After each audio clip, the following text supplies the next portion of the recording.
Сайн байцгаана уу хүн үзэгчтэй. Өнөөдөр ороо манай de facto нэвтрүүлгийн зочноор Энэтхэг улсаас Монгол улсад суугаа онц бөгөөд бүрэн эрхт элчин сайд Сатбир Сингх оролцож байна.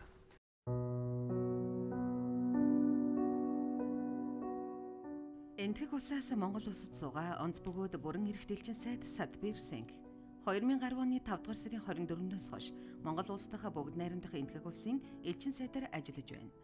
1985 онд Энэтхэгийн дипломат албанд орсон Стокгольм, Бишкек, Лондон, Москва дахь Энэтхэгийн элчин сайдын яамд ажиллаж байсан.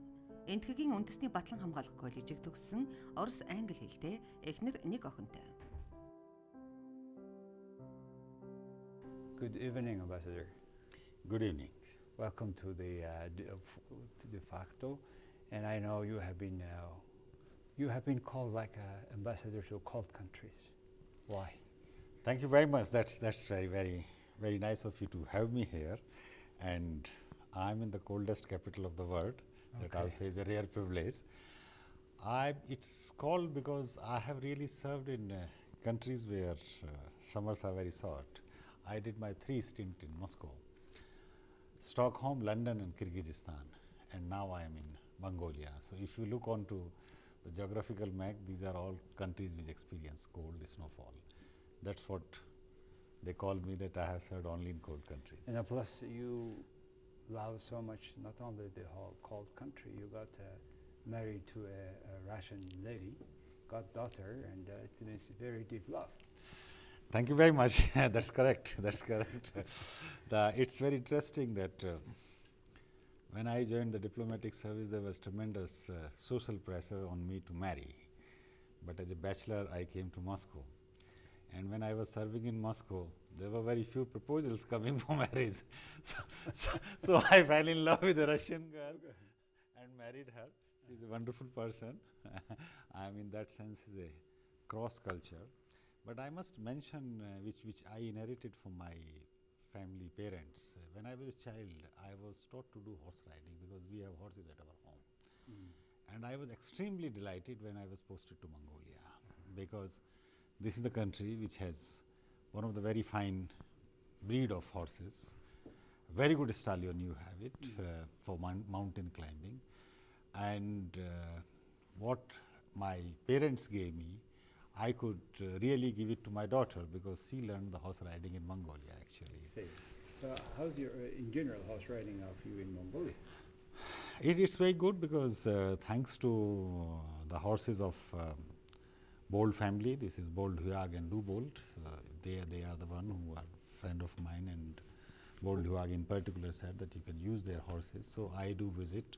It is in the Thul Valley near Tarils, where I go, and twice, thrice a week I do go for horse riding, 2 to 3 hours. It's wonderful. You know, when now current Mumbai was called Bombay, I visited, and there was a famous family movie stars, and what's the name of the family? Kumar. That family, and I had somehow visited with my Indian friends there, a horse farm, which is shown in movies. Those horses were, well, in between Mongolian and Arabic horses, in between, but very thin, and the wool was very short. Was it? Is it the typical Indian horses? No, actually, climatically, India was not breeding horses. India had started horses only in 10th century. After Iran has got converted into Islam, and the Islamic influence came, and particularly the soldiers came, and we found that we were not having horses, we were having other animals, and particularly elephant was the major one which was used. So India started having horses around 10th century, because the climate was humid. Not good climate for horses. I come from western part of India, where the climate is more like a Gobi desert. It's a dry and cold climate. Yes. There we have good horses. Okay. But if you go to eastern part of India, where there is a it's very difficult to get them, because hot and humid, lot of rain there, which is not very suitable for horses. Another animal that is feeling very comfortable and very much with freedom in India. I saw a lot of cows all around. They stay wherever they are. People, never even so much respect. How comes? You see, this has a historical background when actually India had been republic when the term republic was really not known in the world. India was republic 2,600 years before when Buddha was born. He was born when India was having 21 republics. And cow was an entity which could sustain a family because its all products can be used. And that is the reason reverence comes from there to give back to the animal which is capable of sustaining family. And traditionally it used to happen if a girl is born in the family, the relatives will gift a heifer, young female cow. So by the time this child grows, becomes of marriageable age of 20-21, she has a family of cows for her, so she has a wealth. Sustain their children, family. Right. Wonderful culture. Another thing that struck me was India has it's the only country where you made a revolution without, say, single shit or single blood. You were able to kick out all colonizers from your country. And it was the leader was Mahatma Gandhi. What was his philosophy? You see, Mahatma Gandhi, if you look back, he drove inspiration from Indian epics, basically Mahabharata and Ramayana, because in late 19th century when he was growing up in India, India was still having the traditional system of education. India, every village has a temple, and the temple was also a center of education as well as of literature. So, gatherings, verbal communication. India was a highly literate society, and he found that our epic teach that the human beings are good as long as they restrain their deeds are good. For having a good deed, your means have to be good. So, it is very important for Mahatma Gandhi first to have a human at the center of any system, because society exists for the benefit of people, for the benefit of the human being. Second thing, if you want to have a good result, good means are to be used. You can't use foul means and achieve good result or expect good result. This comes typically from Bhagavad Gita's teaching, which was in epic form. Now, for Mahatma Gandhi, the Britishers were not evil, but the system they have imposed on India was evil. So, he said, I will overthrow the system. I have no hatred against you. You are doing what you felt good, but this is an evil for me because you have destroyed my culture, you have destroyed my society. So, I will fight without weapon, without bullet, but I will oppose you. So, Mahatma Gandhi's typically was that I will not cooperate with any system of governance in India. And his movement started in 1930, and by 1947 you have seen the result. Probably he was one of the most significant individual who had faith in non-violence. So, his all movements were non-violent. Second thing, for him as a human being, both male and female were very important equal entities. So, Indian national movement was led by both on equal partnership, where we are still struggling for women's right. In Indian independence movement, you feel the women are marching shoulder to shoulder with men. And third aspect which he brought was extreme transparency. Mahatma Gandhi, the contribution which came to him was actually announced. So, he never kept money with him for his movement. And I think he outstands among many leaders with the full integrity of what he was saying and doing. Absolutely. You see, he also was a very, very practical man. He said that if I have a desire for fruit, then my effort is biased, not selfless.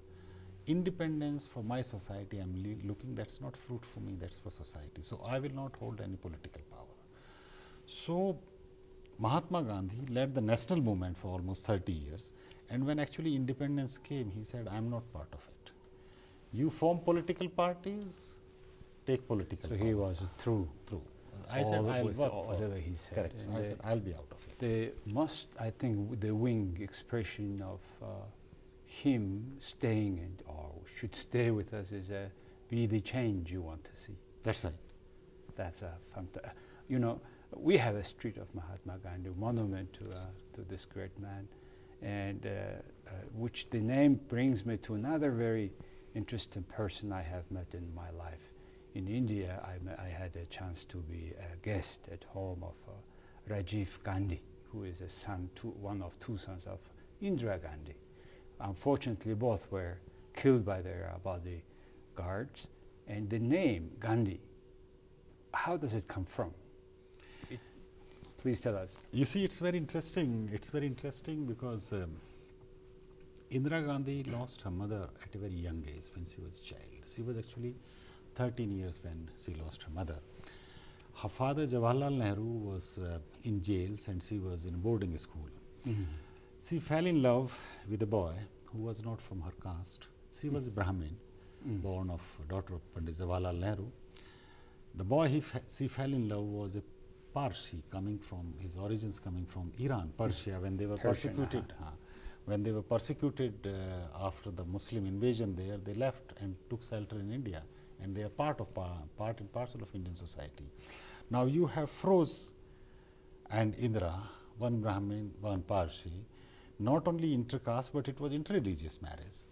And in those times, in those societies, in 30s and 40s, it was something very shocking because society was not yet urbanized.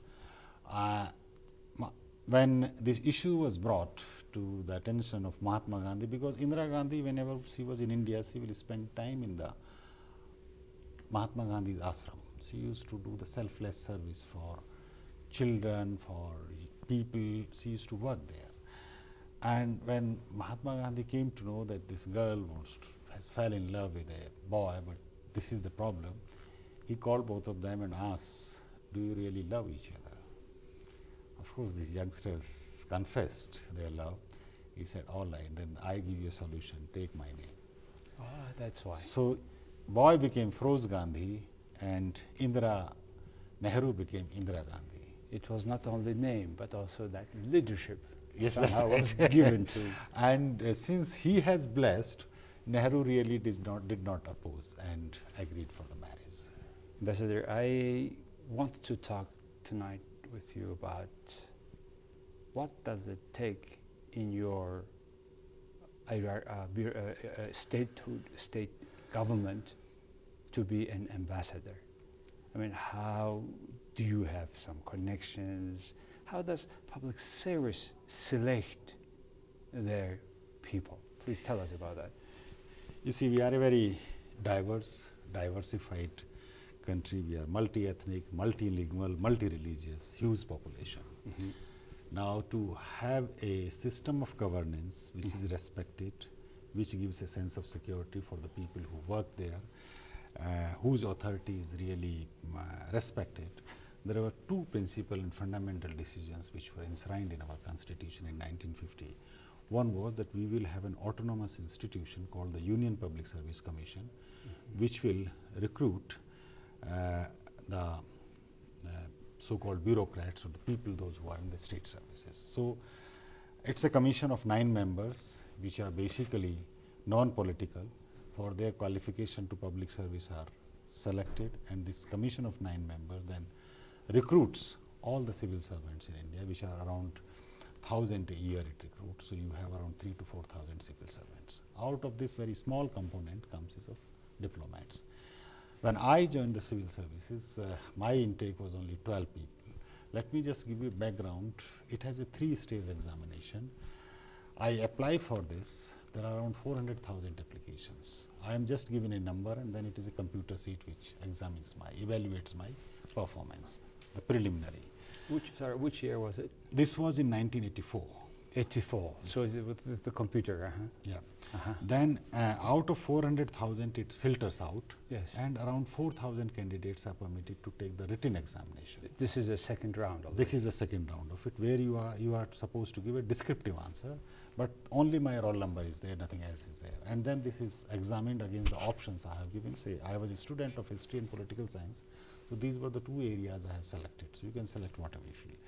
Once this is there, then you are filtered again. Out of 4,000, you are around 1,500 to 1,600, twice the vacancies. So this is the third round. This is third round. You go for interview. And until that, whoever is examining, they don't know your name, no, who are you from? They have no idea. It's only number, which is my application number, through which it travels. Yes. So it's extremely impartial system. In fact, what matters only is that your own capabilities, what you display. So that, how many public servants about in India altogether? Well, you have around 30 to 40,000. For 700 million population, right? No, the population is 1.2 billion. 1.2 billion. What I say, these are the called Group A services or the All India services. Now we have the distinction, since there are 29 states. We have services which are all over India, which are services which are restricted to the states. So diplomats belong to All India services. There are other bureaucrats who belong to All India services. So you are not only selected from Delhi or capital. No. From this 29 states, anybody can be a diplomat. Any Indian citizen. Okay. Any Indian citizen. So, but you express and you were feeling that you are qualified to be a diplomat. And what school you have done? University or degree? No, or I did my university. I was a student of political science. I was doing my masters. And at that time, there were two options open for me. Either go to the family business, because the family was running a company which my cousin runs today. It's a very good textile and beer manufacturing company.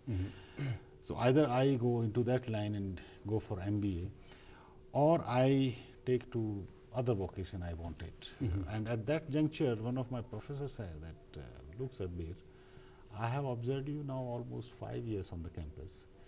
My suggestion to you, why don't you go for civil services? So I said, I have not really given a thought to it, but if you feel I should take a shot, I do it. And it so happens that that time one of our former ambassadors were coming from Mexico, from my city, where I am born and brought up, Jodhpur. So he came back and we were just meeting him, and he said, it's a wonderful job, and in fact, to represent your country. So you don't regret? I don't regret. In fact, it's a wonderful job. You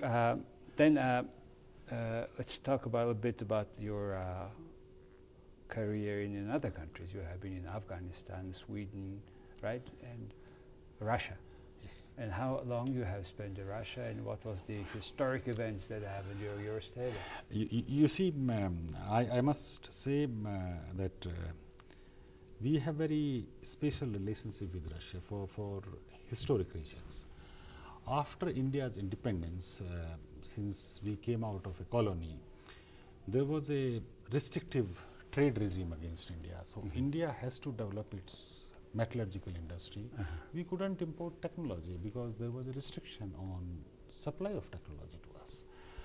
It was Soviet Union which came forward in terms of supplying technology to us. Second thing is, when we refused, particularly Pandit Jawaharlal Nehru in 1955 said that, well, we will not join the bloc of either socialist or capitalist. We are independent and we will remain. So we have India, Egypt and Yugoslavia, former Yugoslavia, formed a group known as non-aligned group. So we were not part of any camp. This resulted in that the defense supplies also were evaporated for us. Now India's industrial base was not very strong. So we have to have defense supplies from Soviet Union, particularly after Chinese aggression on India in 1962.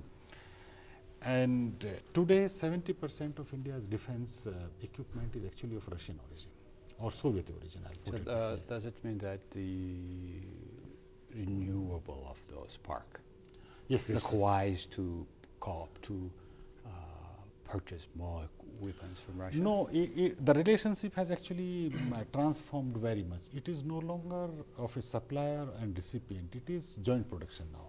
For example, T-50 aircraft, which is the 5th generation aircraft, is being developed. India is part of the development project.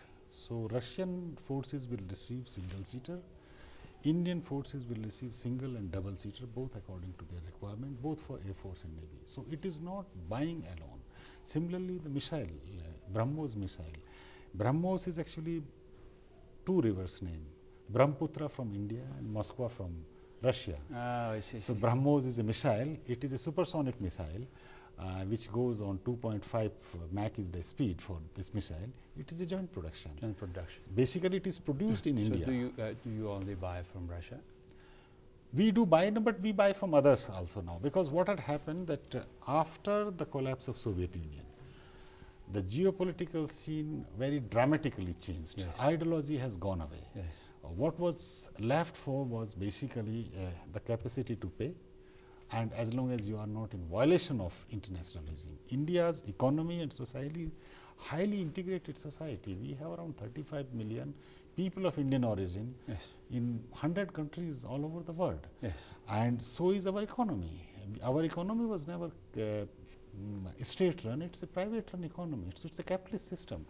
So after the demise of Soviet Union, ideology has gone away from the international scene. So we now acquire from France, from Germany, from Italy, from US. US is emerging as one of the biggest supplier of equipment. Okay. Ambassador, yeah, I do agree that India is an economy where all businesses are taken by private sector almost, and regulated only by here and there, stronger or weaker by the state. Having said that, what kind of opportunities do you see as ambassador, economic opportunities for businesses of two countries in Mongolia? You see, you are very lucky people, because you have your all mineral resources still intact and they are being now explored. Mm-hmm. It's very, very, very nice to come to a country which is enormously rich in resources. India also has a lot of resources, both coal, iron ore, and in fact diamonds were first mined in India. So India also is a very mining country. We are 5th or 6th in the world in terms of industrial production. So we are country with mines, plus industries, plus frontier technologies. Now whatever Mongolia produces has some relevance for Indian industry. Presently your commodities are bulky and there is no real route available. So there are two-way interest in what Indians are looking for when you are upscaling your production, means you are going for value addition, where you will have coking coal processing, iron ore enrichment, copper smelter, zinc smelter, cement plant. These are all there, and Indian businessmen will be here in Mongolia looking for the opportunities. It will be a dream for them to take the Mongolian products to India, because they import from all over the world. Say for example, copper cathode is imported in India. There is an Indian company which has mines in Kinshasa, a smelter in US, processing plant in Italy for Indian market. So they are looking at Mongolia. Global companies. Global companies. So they are looking. Why would Mongolian companies or Mongolia would select or prefer to work with Indian companies? I'll give you one. These Indian companies have ecologically best technologies today. If they can run a smelter in US, they can run anywhere. Second thing is very ethical production system India has, is because it's a eco-friendly. Production is later, ecology is first, because ecology has to remain always with us. Yes. So it's very important. Second thing, these companies have their own capital. Okay. So you will not get a very expensive capital. And third thing is that the Indian companies will create job here. Any Indian, I'll give you an example of information technology. Any $1 of spent by Americans, Indian companies create $4 job in US today. So though it's an outsourced, value adding is the game. So you are looking for, say from today, you have been for 20-30 years have been processing, enriching copper ore. Yes. Once the copper smelter comes, copper cathode will be produced. Copper cathode can be exported to anywhere. Let's put it on more practical terms. Now we talk about science and industrial complex, where our government is planning to make up to 7 or so new for us culture factories, industrial factories, including iron, what you have mentioned just now, cement, etc. And what would be Indian companies. There is even one memorandum of understanding was written That's right. a few months ago. There are having two that, now actually. Please tell us. You see, one is that Mongolia produces only 100,000 tons of steel. Yes. Basically from reprocessing, from scrap. Yes. Now, Indian companies, Steel Authority of India Limited, they are producer of 20 million tons of steel per year. They want to set up a steel mill of around 3 million tons of capacity in this country, and that's what they have signed the memorandum with the ministry. Okay. So this has to be taken forward if really we want to have. Now, if you look at it, you have iron ore, you have coking coal. Yes. What you basically require is the technology and capital. Yes. This Steel Authority of India can supply it. This 3 million ton capacity iron factory manufacturing, how much? What is the approximate cost of the project? You see, I have not really looked at it, but how many billion dollars? It will be few billion, and they are willing to put up their money. They are cash-rich company. Few $1 billion are ready to put. Yeah. And what was the requirement of this? They have only two requirements: iron ore and coking coal. Do they find the resources we have for iron and coking coal? Yeah. Coking coal is okay, but for iron ore, That's right. is They say that feasible? yes, it is feasible because your iron ore enrichment is from 38 to 42%, which they say it can be upscaled. There is no difficulty. So iron, maybe copper as well. Copper also, copper smelter is coming up. You see what happens. I was told this way that when Erdenet is a major plant which is actually enriching the copper ore to 48 to 52% and exporting it. But when originally this enterprises agreement was done, there is no compulsion or no necessity for this enterprise to supply to a smelter in Mongolia. I was told that the latest agreement which has been done for the Oyo Tolga, there is a clause by which if there is a smelter on Mongolian territory, then they will supply it to that. They should supply. So what is required for a copper smelter basically to produce copper cathode is assured supply of enriched iron ore, which OT in any case will give, but if you really want to kick a start early, then if Erdenet can supply, they are producing almost 1 million ton of iron ore, copper ore that can be supplied. You can have a smelter readily available, and Indians will give you. First, they are not going to look for money anywhere. These are the private companies. They have the technologies. They will take your finished product. So it will be a game changer, both win-win situation, both for India and Mongolia. As far as assessing their suitability, judge them on their capacity and capability. If they are internationally competitive, if they meet the benchmarks, international benchmark, if they give you the best available technology. So there is a substantial interest by concrete companies who have signed already a memorandum, who are ready to come to Mongolia to invest with their own money, technology, and people. Very few creating job in Mongolia.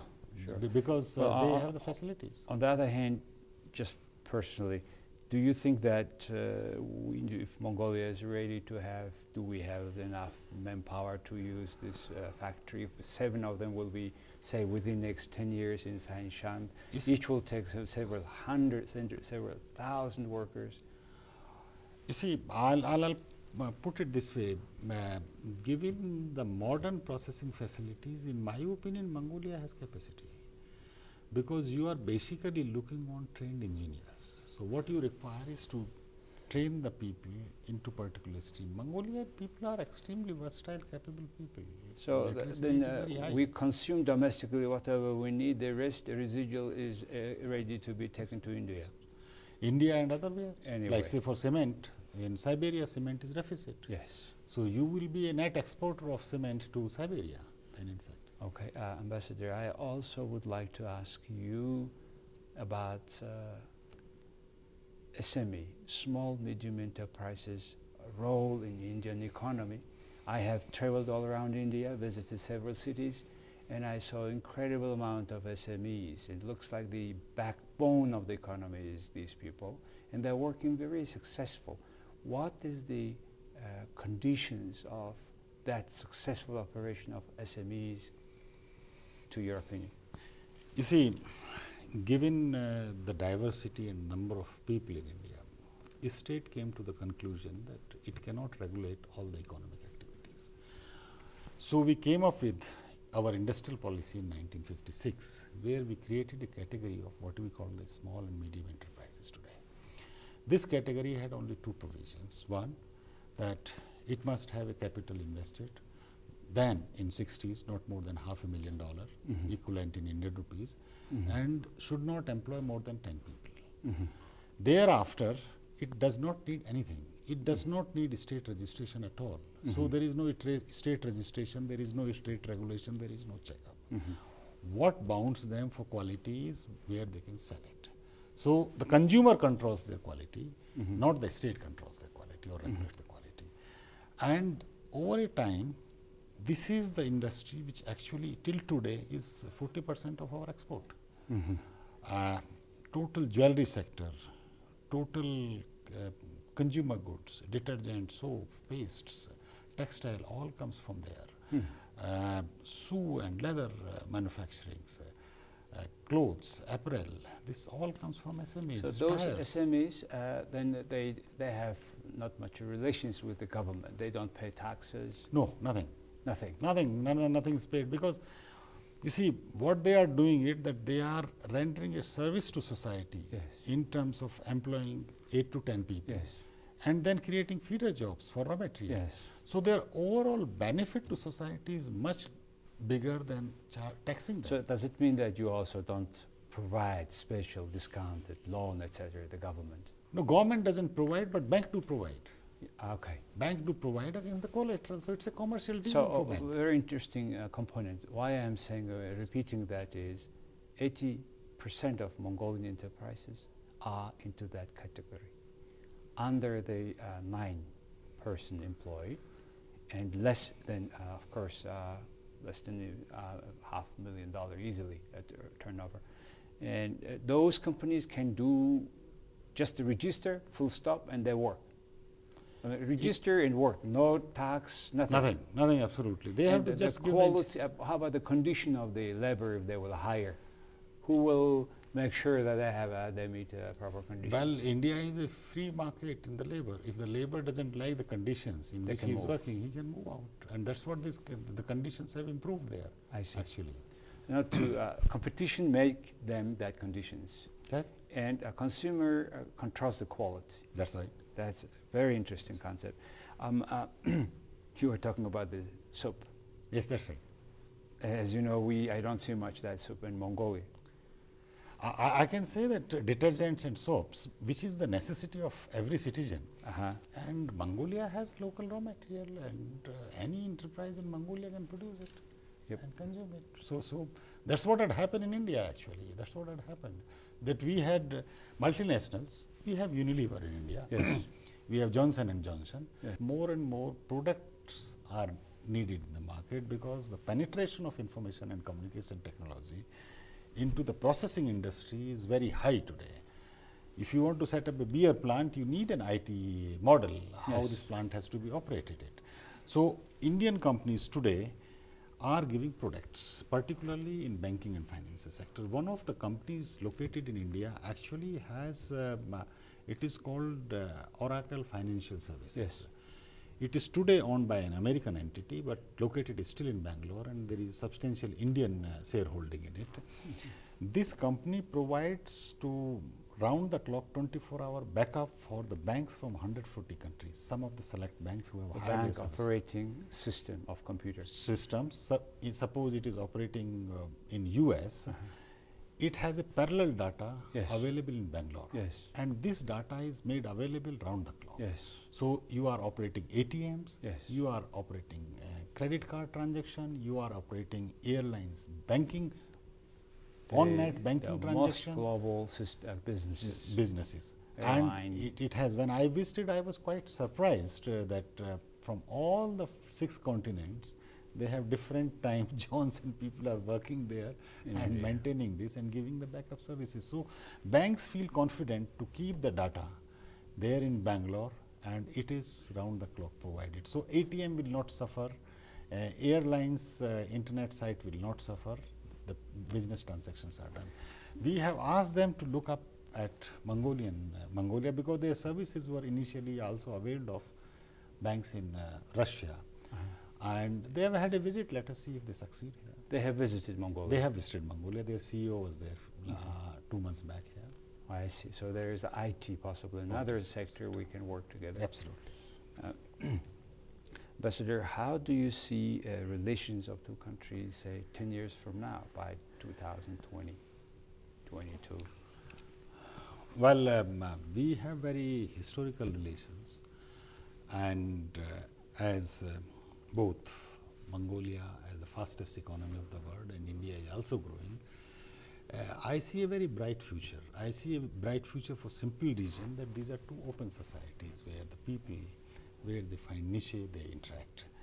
Today there are around 800 Mongolian students studying, there are around 400 monks there in India studying. These are the people who are actually the future for us, because they get the basic skills when they are just passing out from the school, develop them in the universities in India, come back with the knowledge of it. Similarly, Indians are coming here, looking here, working here. Presently, though, they are working through the multinational companies. Some of the Indians are hired in New York or in Frankfurt. They come and work here, or in Canada in minings. Knowledge workers. But they are also understanding Mongolia. So they are also looking at it, how it can develop.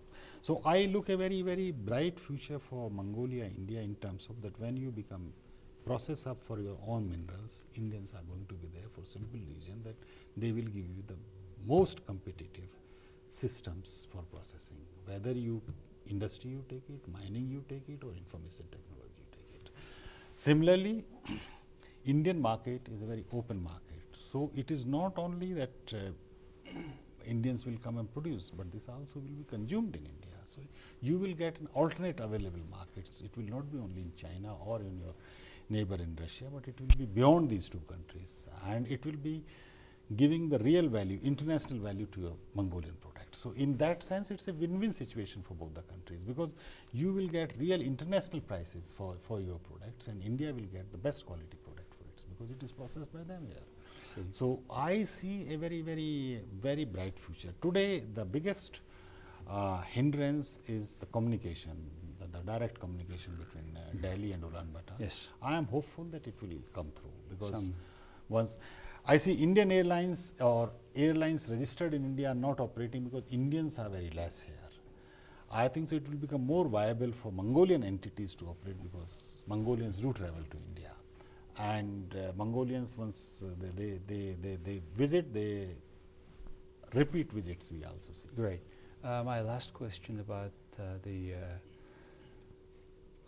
role of India and Mongolia of cooperation in the Asia-Pacific region in this territory. We are both excluded in a way from APEC under the name of moratorium for new membership. And yet India, I mean, is one of the largest economy. You have a new structure, BRIC. And how do you see that regional cooperation of two countries? You see, first of all, Mongolia is the chair, and my congratulations to Mongolia for being chair of the Community of Democracies. India's being a biggest or the largest democracies feel sense of pride that Mongolia is a fellow traveler, a fellow country. But smallest democracy probably. But it is wonderful to have a democratic country. That's wonderful. Yeah, that's the second aspect is that we are actually member of ASEM. That is ASEM. So that is the model which will work much better for the time being. For simple reason is that the economic growth is in Southeast Asia, South Asia, including in China, and so this whole belt is the processing house. So Mongolia will be very comfortable actually. First of all, probably Mongolian business to reach that region. Yes, somehow. that's right. So it will be there, and you will. Mongolian businessmen are very wise, supple-footed. Yes, so they will find ways. Hopefully, not only a few companies, but many Mongolian companies will have that level of maturity and market research or surge, so that Mongolian products are sold around the world. And certainly we want to do that with, if possible, with Indian partners. and we do appreciate your and your predecessors also hard work to go to this point, and we are very happy to have you as ambassador, and we are glad you are doing so many works making India closer to Mongolia. Thank you very much for having me. Thank you for this interview, Bye-bye. Ambassador. Thank you.